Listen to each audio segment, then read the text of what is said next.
Lalu sesudah dia duduk itu, summa kemudian pada saat dia duduk itu, jahadaha, dia bersungguh-sungguh pada saat dia duduk. Maka apa yang terjadi? Wajibal ghusl, wajib mandi. Di sini tidak ada dikatakan alma minal ma, tidak ada. Pokoknya kalau laki-laki itu sudah duduk di antara 4 anggota perempuan, lalu dia bersungguh-sungguh ketika duduk itu, maka wajib baginya al-ghusl. Perawinya ini lebih tinggi sedikit. Muttafaqun alaih, disepakati berdua. Kalau tadi tidak ada kata sepakat. Muslim aslinya Bukhari. Kalau ini muttafaqun alaih. Bahkan nanti ada dalam tambahan Imam Muslim tambah Pak, dan sangat jelas, illam yanzil, meskipun tidak keluar air. Imam Muslim tambahkan meskipun tidak keluar air. Kalau dia sudah satu jalasa, apa itu jalasa Pak? Duduk apa? Di antara 4 anggota tubuh perempuan. Ini Nabi pakai majas. Disitulah Nabi menggunakan kadang bahasa, tidak dikatakan berjima, tidak dikatakan bersetubuh, tidak dikatakan berkumpul, tapi dia pakai kata duduk yang bersungguh-sungguh. Yang duduk, ketika dia duduk empat ini Pak yang mana? 2 tangan dan 2 paha. Jadi ketika laki-laki itu duduk antara 2 tangan istrinya, dan dia duduk di antara 2 paha istrinya, dan dia jahada. Apa itu jahada? Dia keluarkan seluruh potensinya. Jadi Nabi itu tidak menggunakan iza jama'al, tidak dikatakan berkumpul, tapi jalasa syu'abiha al-arba summa jahadaha faqad wajabal ghusl. Artinya kalau laki-laki itu menyentuh istrinya tapi tidak sungguh-sungguh dan tidak juga keluar, ya berarti tidak wajib mandi. Sama dengan tentu yang pertama al-ma minal ma. Kalau ini tidak, kalau dia sudah duduk bersungguh-sungguh, ya sungguh-sungguh itu Pak bukan cuma sekedar bercumbu rayu yang tidak disertai, tapi memang dia siapkan diri. Sampai nanti ada hadis apa? Dijelaskan pada hadis lain,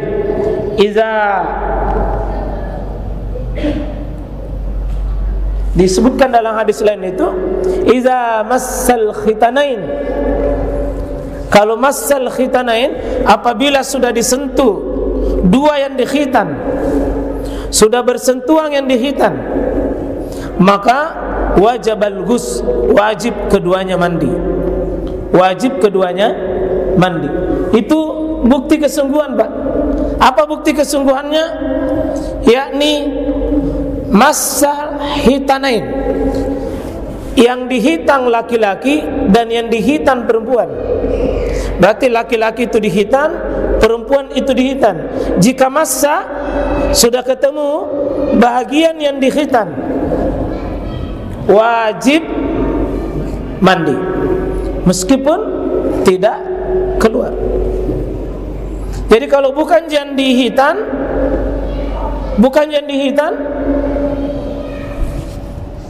tidak wajib mandi. Tidak wajib mandi kecuali al-ma'u minal ma, meskipun menghayalkan, menyentuh dan seterusnya. Oh, dia tidak menghasilkan al-ma' minal ma, dia tidak bersentuhan khitanain, yang dihitan, maka tidak wajib. Jadi kalau ada yang fikihnya ini, jika laki-laki miliknya yang dihitan itu sudah menyentuh yang dihitan bagi wanita, keluar air tidak keluar air, wajib mandi. Maka kalau kerja Pak, kerja memang yang benar, sungguh-sungguh. Ya, ini mujahadah. Ya. Baik pakai pelapis, tidak pakai pelapis, tetap dia wajibal ghusl. Ya. Kalau kita lihat hadis ini lebih kuat, lebih di belakang, lebih sahih, lebih tinggi. Maka jika kalau mimpi Pak, kalau mimpi ketemu laki-laki perempuan tapi tidak ada keluar, mandi atau tidak? Jika cuma mimpi, mandi. Kalau alma minal ma, kalau mimpi berarti tidak ada jahadah, tidak ada jalasa. Tapi kalau mimpi menghasilkan alma min ma, wajib mandi. Kalau mimpi tidak menghasilkan apa-apa, tidak wajib mandi. Tapi kalau dikerja ini betul-betul dia duduk dan tidak menghasilkan air, tetap wajib mandi. Tetap wajib mandi. Ya, tetap wajib mandi. Nah, ini menunjukkan bahwa pekerjaannya yang diukur, bukan hasilnya.